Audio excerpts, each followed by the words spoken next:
Now, whenever you've mentioned like all the traveling stuff for Memorial Day, we know that so many people are going to be out on the roads, right? Yes. And of course, we know that potholes, they've been trying to fix them, and they've been doing great progress on fixing these potholes, but it seems like they just never stop forming.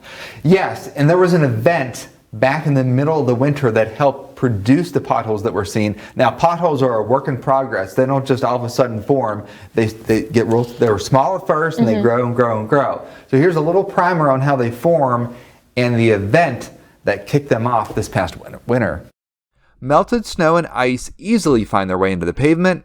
Then that water freezes overnight, or when an Arctic blast arrives, water expands and takes up space when it freezes, so that causes these undulations in the pavement, and eventually that ice melts back into water, and you have these voids that develop under the surface. Eventually, as cars move over that spot that has been softened by the freeze-thaw cycle, you get these potholes that form. You probably noticed the road is very bumpy from all the potholes across the region. Crews have their work cut out for them. They've already resurfaced part of Route 19 North.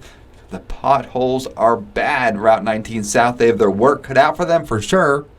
We can trace it back to the middle of January when it was snowing very hard across the region. There's a specific index, the cumulative thawing index. On January 21st is the date we are focusing on. The lower the number, the better chance you're not going to have any thawing on the roads because you're in an Arctic air mass. The higher the number, the warmer the conditions are, and the better chance that you have thawing on the roads.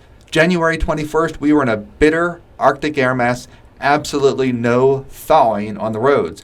Fast forward just a couple of days to January 27th, the weather pattern flipped, and we were in a major thaw cycle, and that's when the pothole season started across the region.